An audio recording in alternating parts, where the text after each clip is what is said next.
Hey. Hello, everybody. So you may have noticed that we haven't done a trucks in approximately 2 months, Yes. maybe a little more. The reason for this is that when it gets hot in the summertime, Those of you who've been with us for a long time will remember this. yeah, this room that we are currently recording in becomes a bit of a nightmarish moisture zone. And so last summer what we did about that was that we did it anyway. Yes. And just talked a lot about how miserable it was. Yes. And instead of that, this summer we decided to not do anything. Yeah, I have the benefit of living in this room at all times. And Yeah. it has been a frustrating summer. I have been existing in a malaise for as long as I can seem to remember anymore. Mm-hmm. Josh is going the kind of crazy that happens when you haven't slept well in literally months. Yes. Which is, I think, partially responsible for the lapse in content that you may have seen from this channel. I think that... Thank you for waiting so patiently. Yeah. I think that you should treat that with sympathy. And, How are you and a guys certain doing? Amount of forbearance. Can you afford an air conditioner? Yeah, leave us a Has comment. that made your life better? Yeah, how How do you manage this? How does anybody manage this? How do you envision your life without an air conditioner? Can you even think of such a thing as the sun sets slowly in the west? You should try it sometime. It might change your outlook. It might make you more sympathetic toward poor victims of circumstance like Joshua Trevett here, who is becoming, kind of a porridge-like consistency as he melts over a long period of time. Yeah. But I tell you what, Josh Trevett has been stewing in more than one way during this time. He's been chewing over a lingering problem that he has with a state of discourse. Let me tell you guys something. Yeah? When we just went grocery shopping, Isaac and I. Yeah. And we said that we would have like a kind of pre-conversation for this truck to kind of get ourselves warmed up, Mm-hmm. And we didn't really do that. We didn't really do that at all. Instead I just complained. And then when we sat down while I set up for the trucks, I said, what are we going to talk about? And Isaac said, let me take care of that. And I thought to myself, Jesus, he's going to like try to psychoanalyze me on the air or something, isn't he? He's going to trap me into talking about myself. Look, Josh has been complaining lately about how, even though he likes trucks and I like trucks, that they don't get as much attention as the other videos that he makes that are actually about things and written beforehand and, have had a lot of effort put into them. So what I want is to help Josh to remedy that. And what I'm doing now is I'm giving him a opportunity to name this video Josh Trevett Destroys Video Games Journalism. No. So now you just have to provide the content that matches that by airing your remarkably minor and abstract complaint about the state of discourse around the more abstract corners of the field at this point. Well, now all I really feel tempted to do is to back myself out of the corner you've painted me into. No. That paint is still wet. It's tacky. It's moist. It's glossy. You're going to get paint all over your kitty suit I'm if so, you track I'm so your way weak through that there. I can't pull myself off of a wall whose paint is wet. I'm stuck to it, and my feeble muscles can't resist. The tackiness is too overwhelming. So, what's your issue right now with formalism and the idea of formalism in games? God damn it. I don't know. I just have a bunch of disconnected thoughts. Well, here's what I said. I said, it seems for this thing in video game righty-dighty world, floofy doofy thinky about video games land. There's this thing right now which is kind of untrendy called formalism, and what formalism seems to mean in this world is giving too much privilege to the ludic side of a game when critiquing it, right? Like talking too much about mechanics and gameplay and such things. This all sort of sprouted out of ludonarrative dissonance, a term we've bandied about before, which was coined by Clint Hawking. Just a review for you. Going by Clint Hawking, he was originally referring to the first BioShock. It refers to a game whose ludic elements, the gameplay and such, and whose narrative are at odds with one another. And this term has become unfashionable along with all related topics because the argument I have heard made is that the term makes the assumption that the ludic elements and the narrative of a game are separate and must always be judged separately.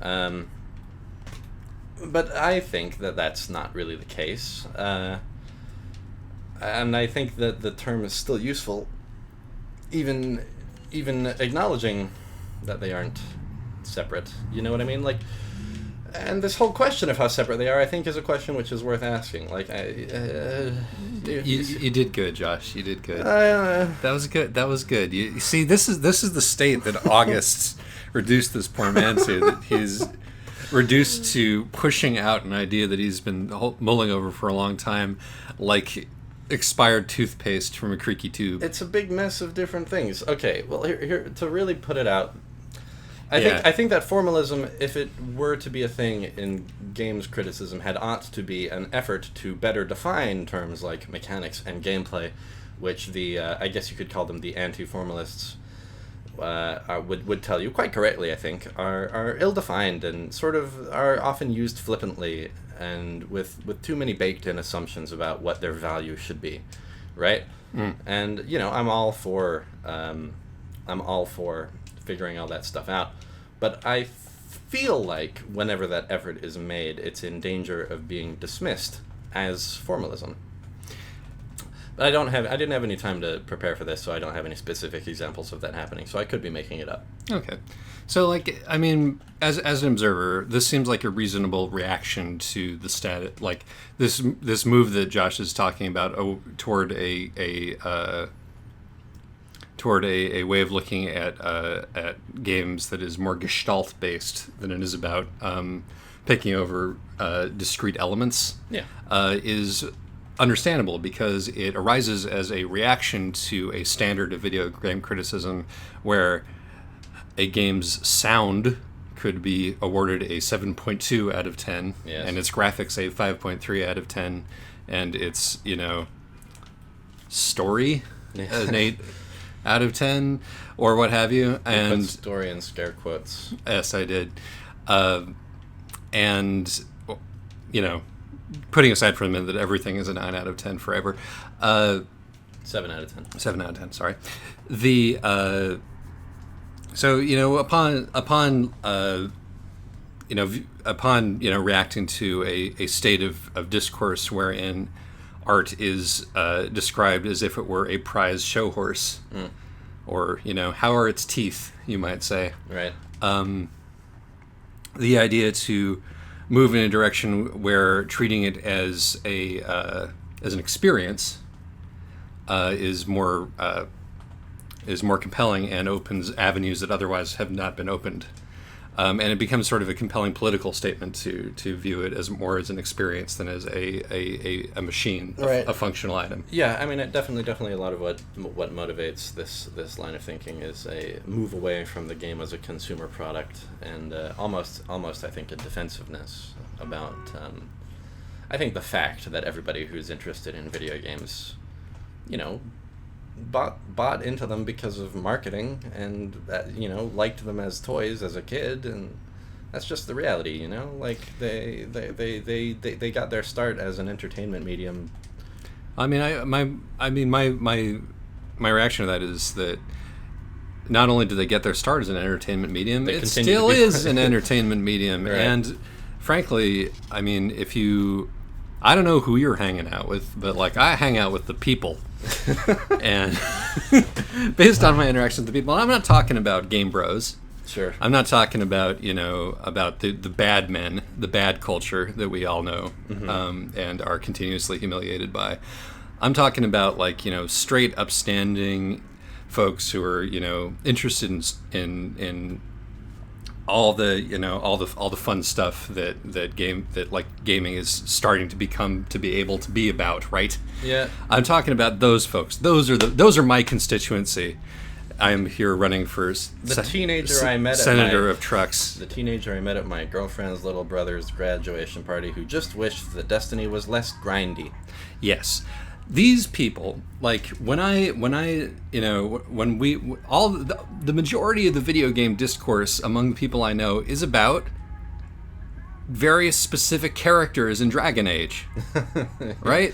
Yeah. And shipping them, but also about creating your own characters in Dragon Age and giving them, personalities, and like the lore, and there are elves, and there's something called the Dark Hole. I forget. Darkspawn, right? Yeah, we both follow. There's something. The Durkheim. Anyway, so like this. I mean, but it's not just one person I know who loves Dragon Age. It's a bunch of people I know who loves Dragon Age, and it's part of a larger pattern of like, how do people actually experience video games, and to what extent is criticism obligated to take into account the place where the rubber meets the road in most cases? What place is that? That is the place of whether a person, when interacting with this piece, is able to engage with it, and in what ways they are able to engage with it. Right. On what levels are they able to engage with it, and those levels are separate levels, and have to do with separate aspects of what is going on. It's probably true. I mean, do you think it's just a bad habit of criticism? Okay, I want to be clear about something here. Yeah. I'm really not trying to call out anybody. I'm not subtweeting anyone in this. Josh Trevett destroys a specific video game journalist who we're about to mention. No, I'm not. That's exactly what I'm not doing. Are you sure? No, we need views. I don't have any particular... I'm not even certain that anyone takes this stance we're arguing against. It's just kind of something Josh Trevett destroys an impression that he has come up with. This is just something I've been tasting in the water lately. Josh Trevett destroys a taste of the water. Okay, I'm stopping now. Yes? Trex isn't about destroying anyone. Trex is about finding harmony and just having a lovely chat. Let's all have a lovely chat together. So this taste that you found in the water. Yeah. Continue. What was I saying? You're saying that you're not subtweeting anyone. Yeah, but before that, there was something I was starting to say, but then I had to stop saying that so that I could say that I'm not Bjork. Yeah. Okay. You just sideswiped Bjork and totally knocked them. Well, if I had to take someone on in this video, let it be Bjork. Okay. Anyway, you were talking. I had just finished talking about how criticism is obligated to be about the actual experience of the audience. Right. Yes. Okay. At least in a certain respect. I was going to say maybe it's a bad habit of critics, like to assume that their reader should have the same literacy that they do. Mm-hmm. Video games are a literacy. That's a true fact. Yeah. And I feel like, oh no! Why did they do that? that was his fault. I feel like there's this thing that happens where like pieces of criticism that are kind of maybe geared toward, or not even just geared toward, but rather make allowances for someone in the audience to not like know everything which is currently trendy in games crit land, and to not be completely up to date on this discourse. Pieces which take that on board, I feel like they're considered lesser. I mean, there is we're talking about, once again, like a sort of a discourse that is relatively nascent and is also kind of bereft of external standards of reinforcement in terms of its seriousness. Yeah. Meaning that there is going to be a need to be taken seriously, yeah, and a perceived like pushback against people who will automatically dismiss because of the subject matter and because this is happening outside, academic or formal venues of discourse. Yes.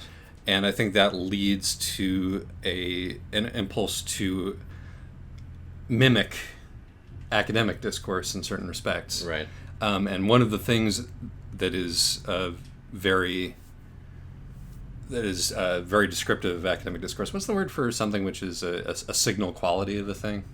Oh, something which is a signal quality. That's a very difficult reverse dictionary request. Sorry about that, but you know what I'm talking about. Something which is endemic, okay, possibly, to academic language is this exclusivity. Mm-hmm. Is this sort of the creation of a jargon which is at its best when it's undefined, because it can be infinitely exclusive when it's, poorly defined. And B, is very conscious of whatever the prevailing intellectual fashion is. And so there is an opportunity, I feel, given the sort of the developmental state of this discourse, to push away from that. Yeah. Because there's nothing that says that you have to be obscurantist. Yeah. To be serious or to be important. I don't know if I particularly see people be obscurantist, but I see your point. There's definitely a tendency to make sure one seems elevated.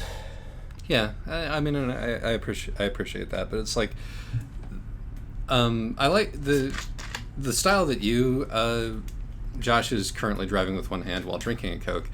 The style. That's my style of criticism right there. But the kind of, I mean, it's clear that one of the reasons that this bugs you is because the stuff that you're interested in writing about and the way that you're interested in writing about is not particularly congruent with a lot of what you're seeing right now. No, not particularly. And, you like being relatively colloquial. Yeah. And you also like talking. You also like breaking games down and seeing the way that specific parts of the game do specific things. Yeah. Specifically you, in large part. Yeah. But to specific people. I like being able to bracket out the sexism from Metal Gear Solid and talk about the clever things it does. And I'm definitely not the only one who does that. I don't know why that came to mind in particular. Everyone's doing that right now. Like, well, I'm actually a little bit... the problem with that, I think, is going the other way. Yeah, I would agree. That was a particularly poor example. But yeah, that's pretty much right. I like. But you want to be able to focus on particular structural elements of a game and not have it all be part of social discourse or cultural discourse specifically and overwhelmingly. Yeah, I guess that's one way to put it. Would you like to offer another way to put it? It's just I don't want to sound like I'm completely opposed to the idea of a gestalt, right? Like I really like that moment when a game comes together in a big overarching thing, you know. And like this is kind of the way I've been playing my games lately, and this is an angle I've been enjoying. Has been like just treating every aspect of a game as intentional, even when it clearly isn't, and like indicative of the underlying reality that the game is presenting, and that I like that particularly because it's so good at forcing the game to be this gestalt thing, even when it really isn't. I mean, yeah, and this is something I think that we all do to a certain extent as critics. Is like if we like a thing, we can allow it to give of itself in ways that the author didn't necessarily intend, and we have like death of the author shit and stuff. But I would say that is a way of talking about a thing, like doing that deep dive and pulling out that sort of kind of bogus, but at least defensible, like critical appreciation of an object as if it were a work of genius when it clearly isn't. Yeah. But that is fun, but it cannot be a complete approach. Sure. Or else you lose the part of criticism, which is criticism. Yeah. And which is about identifying specific ways in which a particular aspect of the piece has fallen short. Right. I mean, but you don't want to... Like, I could probably write 5 paragraphs about a particular thing the camera does in the opening of one of the missions of Ground Zeroes, and no one really wants to read that because that's persnickety and boring. So you don't want to spend too long dissecting a thing. That's just, especially a fucking video game. I mean, these things aren't very good. Can you repeat that? I said that's the heart of Josh's problem. You guys are all treating these things as if they're pretty good. I like video games, but come on. Let's stop pretending. I don't know. I need to stop pretending that I have a consistent stance in this particular episode of Trucks. Yeah, well, I mean, this is just we're identifying something which is a correction from something else, and we're concerned about being an overcorrection. Yeah. As if anything that is a correction isn't always an overcorrection. Yes, That's yes. how Hegelian, discourse works. But we're just being like, hey, don't forget about camera angles. It can be fun talking about camera angles. I'm not saying that your next piece should be entirely about camera angles. There's no point pretending. I'm saying 10 people might really like that. Yeah, but right. There's no point pretending that the camera angle in that opening cutscene of Ground Zeroes has anything to do with how that game's alert system works. And something can be concluded from that. That these are discrete pieces. It reminds me of music journalism. I mean, I know we've talked about that a couple of times on here, but it reminds me of the way that, for a while particularly, during the early 2000s, contemporary music journalism became so much about the reaction of the reviewer to the piece. Yeah. That it was that you could read an average music review and not have any idea what the music sounded like or what the genre was, or let alone what particular elements in the music worked better and worse. Right. So it's that sort of hewing to what's the word I'm looking for? Oh. It's that sort of thing that we would not like to see. I'm not sure I agree. My chief influence when it comes to criticism is Roger Ebert, and that's exactly what he does with movies, right? He just writes a 10 or so paragraph essay about what the movie made him think about. It doesn't always have a lot to do with anything the movie particularly did, but it's always great, and it always gives you an idea of how good or bad the movie is, because that's the magic trick. Excuse me, I'm drinking a Coke. That's a really bad idea, drinking a Coke while doing this. But that's the magic trick Roger Ebert did. He could mostly just talk about his own impressions of a thing, but while also being extremely persuasive about that thing's quality. Josh Trevett destroys his own consistent perspective on the subject we're discussing. Yeah, I already said I was going to do that. This is the problem I've been having. You're of two minds. Yep. Two minds. I am beside myself. You're just a couple of concurrent iterations of yourself playing at once. Playing at once? Playing trucks at once? Being run at once. There's the other me. Which reminds me of a game called the Talos Principle. Oh, boy. Wait, you don't want to talk about the Talos Principle? We've been trying to do a trucks about the Talos Principle. For a while. We ran into those aforementioned weather issues and, general lack of wanting to talk about. But this is a game which I think dovetails somewhat with the discussion that we were just having, because it has its gameplay elements and its storytelling elements are very distinct, but quite harmonious. Right? Yeah. They could be divested from one another entirely cleanly, essentially, but. That's not really what the experience of playing it is like, right? But no, exactly. Their harmony is what makes them the same thing, and just like the dissonance can be what makes them the same thing in a different game. I mean, it's a good game. Here's my cool thing about the Talos Principle is it's a puzzle game, and I like puzzle games. The end. I like getting stuck in puzzle games. That's my main thing. And right. Talos Principle is really good at making being stuck on the puzzles enjoyable. The worlds are very realistic looking, whilst also explicitly being simulated in the story of the game. And they even do this thing where their elements will occasionally blip out into a computer glitch before reappearing. And that made it easy to do that thing I mentioned earlier, where I could just kind of pretend that everything about the game was. Pretend that every absurdity about this game, like the fact that you can't, what's the thing you can't do? You can't jump. You can't climb. Yeah, you can't climb things. You can't, it's like you often can't climb. It's like not being able to jump in a 2D Zelda game. Right, and you can, you can only pick up certain things and do certain things with them, even though you should be able to do all sorts of things. And you can always count on a fan to blow the objects exactly the same way every time. Exactly. But this particular game takes all of those elements, which might make you aware that you're playing a video game in other circumstances, and it uses its storytelling, its setting, to make those elements seem to enhance the feeling of immersion. Yeah. Right?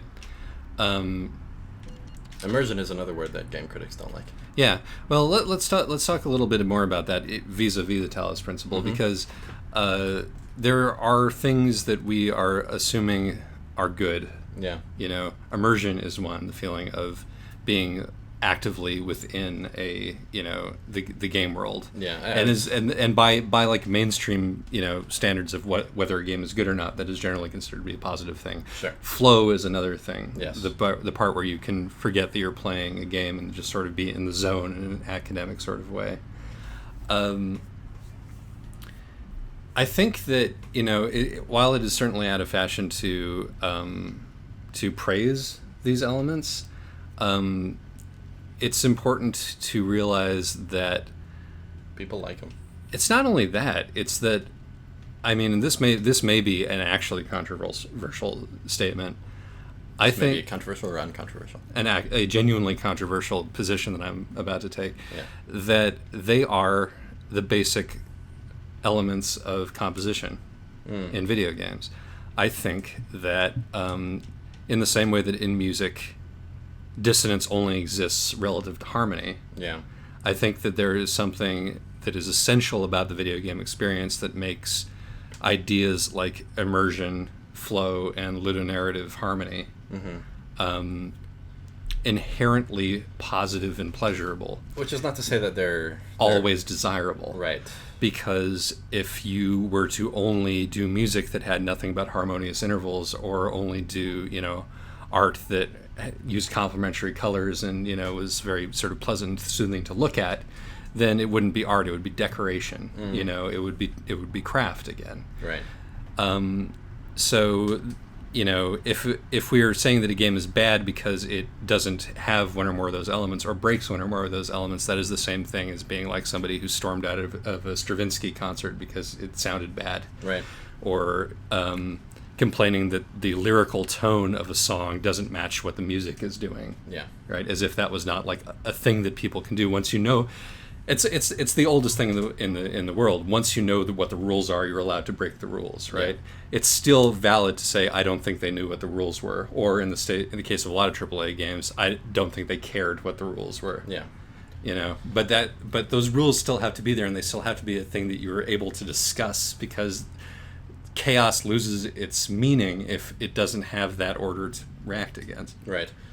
Yeah, to speak to flow in particular, vis-a-vis the Talos Principle, I mentioned earlier that I love being stuck on puzzles, and the reason for that, what that is pretty much a disruption of flow, right? When you're stuck on a puzzle, the flow means, it's a psychological phenomenon, and what it means is that you're neither having too hard or too easy a time, you know?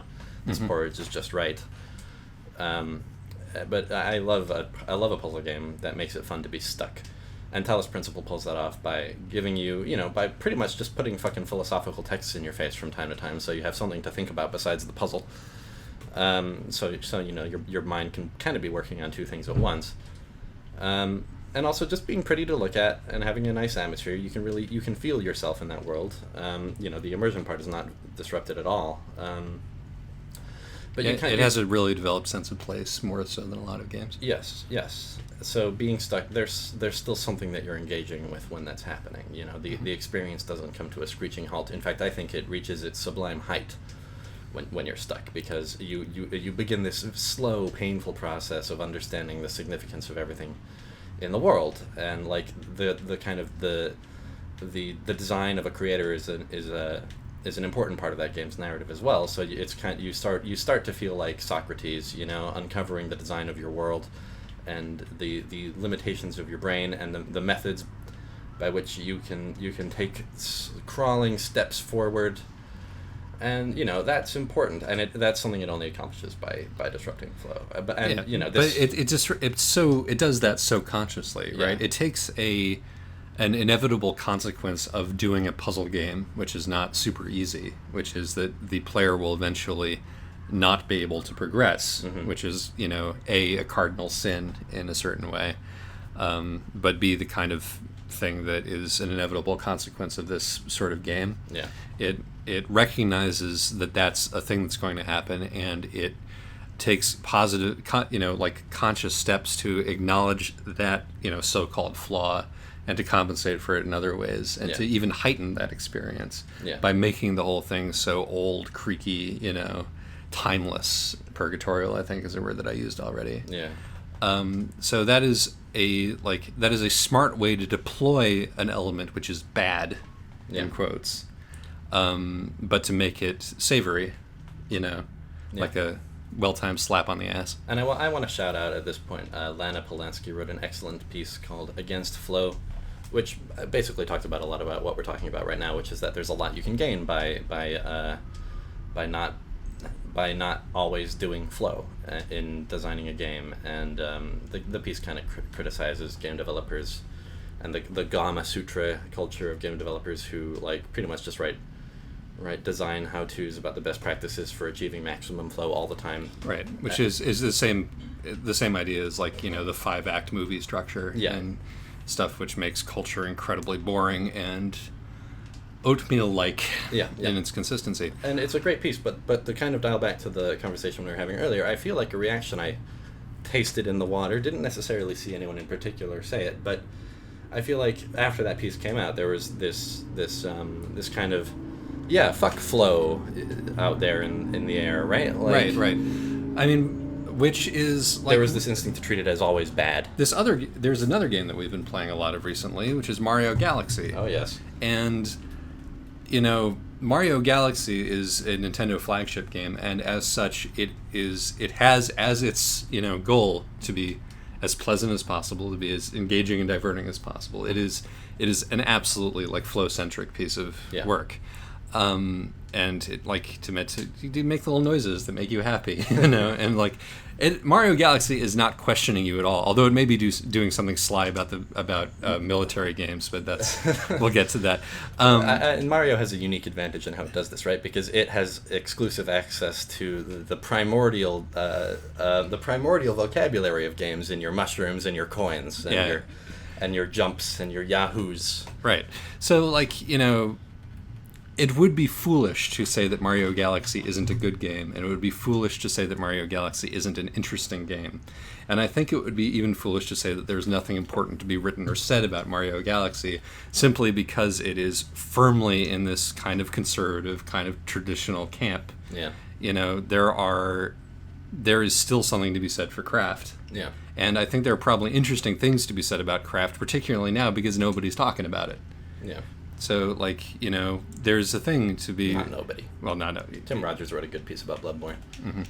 But, like, there is something to be written about, like, the sly way at which Mario Galaxy handles violence. Yeah. Right?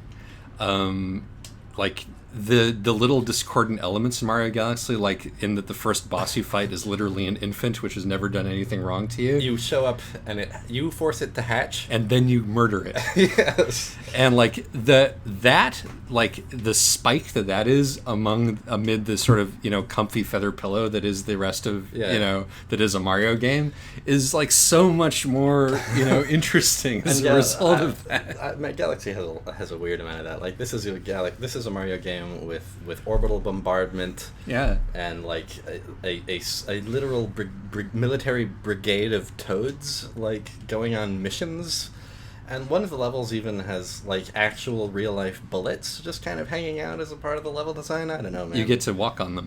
They're the stage. The bullet is the stage. I mean, isn't that a strapline that you can use? Yeah, that's what we'll call this video. The bullet is the stage. Yeah, okay, it makes perfect sense. Mm-hmm. It applies so well to everything we've said. The less you think about it, the more that works. But yeah, so that's I think that's sort of the idea, is that I just want to see everything be treated as interesting. Because everything that people put work into is interesting, and it's like I think that fashion is the enemy of creativity in a lot of ways. Because what fashion leads to and this is not just critical fashion or even, super indie critical fashion or mainstream critical fashion, but it's also economic fashion, Yeah. The idea that that if you want to get money to do something, the easiest way to do that is to pitch something that is almost exactly like something that made a lot of money with maybe a difference. Yeah. I think that, like, the way that a game or any other piece of art functions vis-a-vis the prevailing discourse is important, and checking off all the boxes that the mainstream discourse currently values is probably the least interesting way to do that. Yes, it's true. Not only do I want to see every game treated as interesting, well, most games anyway, I also want to I want to not see any critical approach favored over any other. And I want to be able to do every kind of different thing. And I guess that's the source of the frustration I've been feeling. I want a pony. That's the source. And I want to be loved without really doing a lot of work. I want people to just sort of like me, even if I don't like, I want to play a game which is really hard, but like just the exact shape of my brain and my instincts makes me automatically and instantly really good at it. I want to everybody suddenly to think that it's like a kind of portly, nerdy-looking guy with glasses in his early 30s is like the most attractive person on the planet. Just for that to be a thing that happens.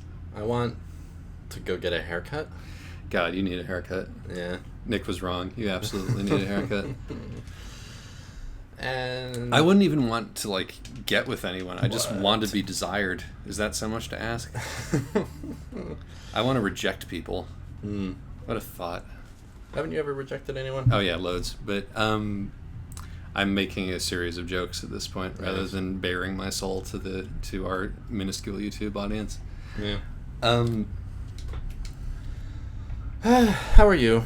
Do you have an air conditioner? Do you have a haircut?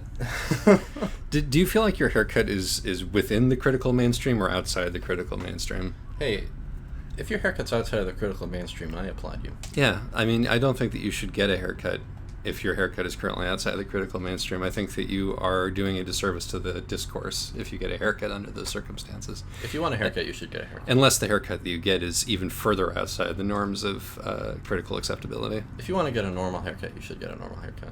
I think that, like, playing with your nipples just in conversation is, a kind of a bold and maybe even revolutionary thing to do. Nice.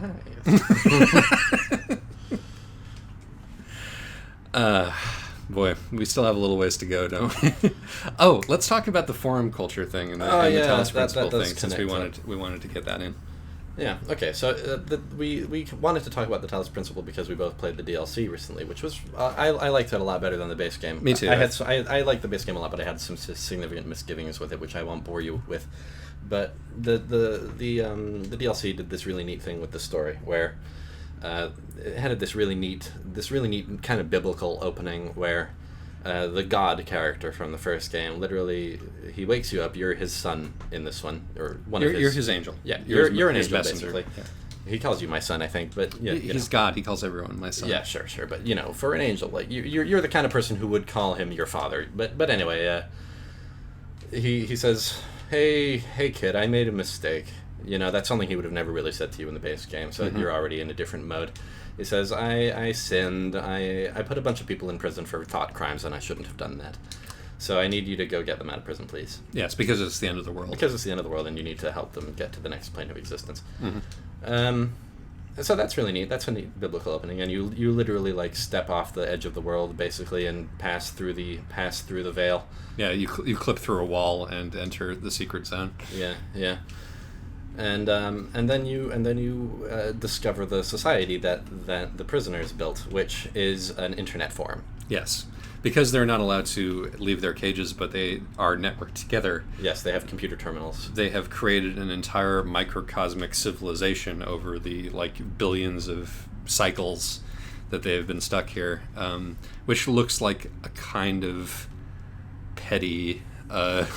Yeah, but super convinced of its own importance little internet community. Yeah, like any number of ones that you might be able to think of just now, and might have experienced in your life. It hits all the marks. Like they're the people who kind of who built up a lot of social capital in this world and then kind of restructured everything so that they would always be on top. Mm-hmm. And there's the guy who makes like the genuinely pretty good art in the form of Twine games, who doesn't really participate actively in like forum discussions, but everyone's like really excited whenever he has new output. Yeah, everybody's kind of in awe of him in a kind of slightly sycophantic, creepy kind of a way. Yeah, and and there's like plenty of trolls and just like the normal folks, you know, who are just sort of like, who are really happy to be there. Yeah, and in many ways they're the most likable. Right. They don't necessarily contribute anything of great value, but like they're... But they're super invested in this community as a community and as a culture. Yeah, they're the beneficiaries of all this. Yeah.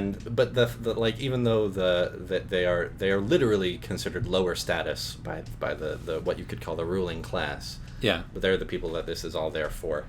And like one of the things that the game does, which is a super nifty touch, and which is not really something that I would have anticipated from him given the core game, which is a little bit more ruthless in terms of its judgment of various ways of thinking and various people. We could debate. We could debate that, but it's. I think that their intentionality around that point is less clear in the original game. The DLC acquits itself much better. The DLC, but like the commitment that the DLC has to, like, compassionately valuing every member of this community, while also acknowledging how mediocre it all is. Exactly, while not shying away from the fact that, you know, it's like the person who one of the forum members, you know, the way that he, you know, contributes is that he writes like really shitty original fiction. Yeah. He, she, it. These are computer programs; they don't have genders.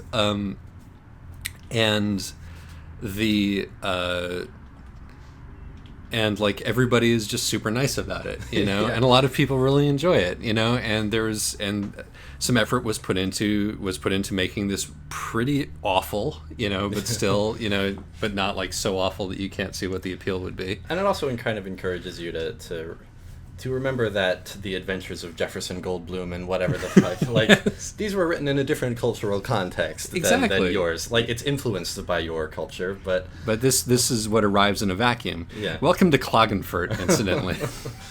Klagenfurt off Wurzelbleibel, in fact. Appropriately, there's a character in this thing called Frankenstein who has prescribed himself as the critic, and like a lot of what he does is just like correct people's grammar. Yeah. And he always gives like people's work a number score, and he's got high standards that are only really known to himself. Exactly. And like, you know, when I first encountered this, I thought, oh, his name's Frankenstein. Like this is the game developer like making fun of people who had certain criticisms of the last game they made. But then like he actually towards the like kind of, I guess, the climax of the story, like he posts, hey guys, I'm sorry if I was kind of an asshole about this whole criticism thing. Like a pretty heartfelt confession that he's not entirely convinced of his own value. But then like the only responses are people saying like, hey, you know, I didn't always agree with what you said, but I was always glad that you were contributing.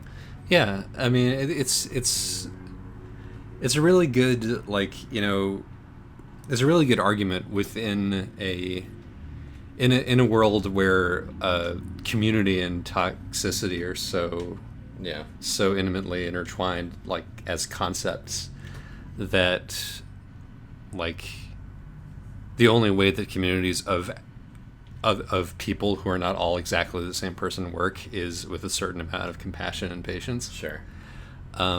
Which is a really unexpected message for a game where the message of the first game could arguably be construed as your worth as a living being is tied to your ability to finish laser puzzles. Yes, or something. Yeah. The first game, what, like, you know, you can quibble about it all day long, but it definitely seemed to put forward the argument that there's one most valuable type of person, whatever the fuck that type of person actually is. Right, and you're basically creating, you know, the new man, the golden god, literally golden.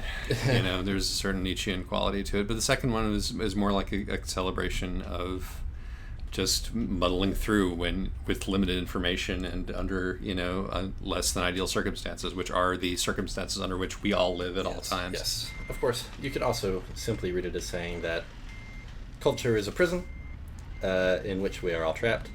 And it forces mediocrity upon us. And we just all gotta make the best of it. Which is also true, yes. I think, by any stretch. What is that? What have we been... Sand. It's sand. Yes, there's been a poetical quality to all of this. Ferrying sand. We're a sands vendor. Across the continent. I don't think I'm capable of parking. We're taking... and my engine is fine. And we're on the ocean, so we're literally taking sand to the beach. Oh, boy. So that's pretty great. I can't even make my truck move anymore. Here we go. Okay, I'm just going to reverse and I'm going to take the auto park. No, the people like watching me park, right? Do you have more to say? Can you keep talking while I try to park? Well, I can certainly do that. I could also read from Wittgenstein. Okay, yes. That's good. That's good. Read the last several pages of Wittgenstein, please. Okay. I think they're probably appropriate. Make sure you get the end in there. Oh my god, that's too much. Of the will as the subject of the ethical we cannot speak, and the will as a phenomenon is only of interest to psychology. If good or bad willing changes the world, it can only change the limits of the world, not the facts, not the things that can be expressed in language. In brief, the world must thereby become quite another. It must, so to speak, wax or wane as a whole. The world of the happy is quite another than that of the unhappy. As in death, too, the world does not change but ceases. Death is not an event of life. Death is not lived through. If by eternity is understood not endless temporal duration but timelessness, then he lives eternally who lives in the present. Our life is endless in the way that our visual field is without limit. The temporal immortality of the human soul, that is to say, its eternal survival after death, is not only in no way guaranteed, but this assumption in the first place will not do for us what we always try to make it do. Is a riddle solved by the fact that I survive forever? Is this eternal life not as enigmatic as our present one? The solution of the riddle of life in space and time lies outside space and time. It is not problems of natural science which have to be solved. How the world is completely indifferent for what is higher. God does not reveal himself in the world. The facts all belong only to the task and not to its performance. Not how the world is the mystical, but that it is. Oh, I like that. The contemplation of the world sub specie aeterni is its contemplation as a limited whole. The feeling of the world as a limited whole is the mystical feeling. For an answer which cannot be expressed, the question too cannot be expressed. The riddle does not exist. If a question can be put at all, then it can also be answered. Skepticism is not irrefutable, but palpably senseless, if it would doubt where a question cannot be asked. Skip to the last page. We're almost there. For doubt can only exist where there is a question only where there is an answer, and this only where something can be said. We feel that even if all possible scientific questions be answered, the problems of life have still not been touched at all. Of course, there is then no question left, and just this is the answer. The solution of the problem of life is seen in the vanishing of this problem. Is not this the reason why men to whom after long doubting the sense of life became clear cannot then say wherein the sense consisted? That's a very Buddhist thing. There is indeed the inexpressible. This shows itself. It is the mystical. The right method of philosophy would be this: to say nothing except what can be said, i.e. the propositions of natural science, i.e. something that has nothing to do with philosophy. And then always, when someone else wished to say something metaphysical, to demonstrate to him that he had given no meaning to certain signs in his propositions. This method would be unsatisfying to the other. He would not have the feeling that we were teaching him philosophy, but it would be the only strictly correct method. My propositions are elucidatory in this way. He who understands me finally recognizes them as senseless when he has climbed out through them, on them, over them. He must, so to speak, throw away the ladder after he has climbed up on it. He must surmount these propositions. Then he sees the world rightly. Whereof one cannot speak, thereof one must be silent. That went really well. Okay, that said, goodbye. Satisfactory. Oh, that was fine. What the hell is all this crap? Well, this is me being stuck on 5 or 6 puzzles at the same time. I actually do solve one of them here. I was stuck on it for a long time, but it turns out it was the simplest thing in the world. Maybe you can see what I mean if you look really closely. But anyway, I thought this was kind of appropriate. I thought it was maybe a simulation of the summer I just had. A lot of thinking, not a whole lot of actual synthesis of ideas. Looking back, I can't really tell one moment apart from another. Isaac and I just recorded this Trucks today, in which I was having, like, this specious argument with some bad critics who don't actually exist. Having had a moment to reflect on it now, it's pretty obvious that I'm just having trouble sorting out my own dang approach to criticism. I'm just arguing with myself. Cognitive dissonance, man. I'm so hesitant to put any thoughts out there, because the minute I write anything, I just think, yeah, I could refine this further, as if having incomplete thoughts on the record is gonna somehow undermine me in the future, as if I don't already have hours and hours of really dopey stuff up on the internet in the form of these Trucks videos. I guess that's just me being forgetful. I should know by now that the point of my writing isn't usually to confidently answer questions, so much as to speak to anyone else out there who might be wondering about the same stuff I am. I feel like it connects back to a thing I said in this Trucks episode, how when it comes to puzzle games, I prefer all the being stuck to the actual solutions. Something you hear in praise of puzzle games sometimes is that they make the player feel smart. I've always been kind of suspicious of that. There's a lot of ego there. You're not smart just because you solved a puzzle which was designed to be solved. And I think when it comes to criticism, where the right answers aren't made to order, the ego is even more out of place. Have you ever read a piece of writing where the author seems to be trying to help themselves feel smart? Usually not so good, right? Not to say that critics should only ask questions and never draw conclusions, but I never want to be so attached to my ideas that I can't even put them out there until I'm certain they're completely unimpeachable. If I do that, I'll have more episodes like this summer where I can't seem to say a single damn thing. So, I'm putting this out there to remind myself what approach I've decided to take. Embrace being stuck. What's theoretical writing but the externalization of the process of figuring things out anyway? If I'm confused, I'll just tell you why I'm confused. I like to think there's value in that kind of honesty.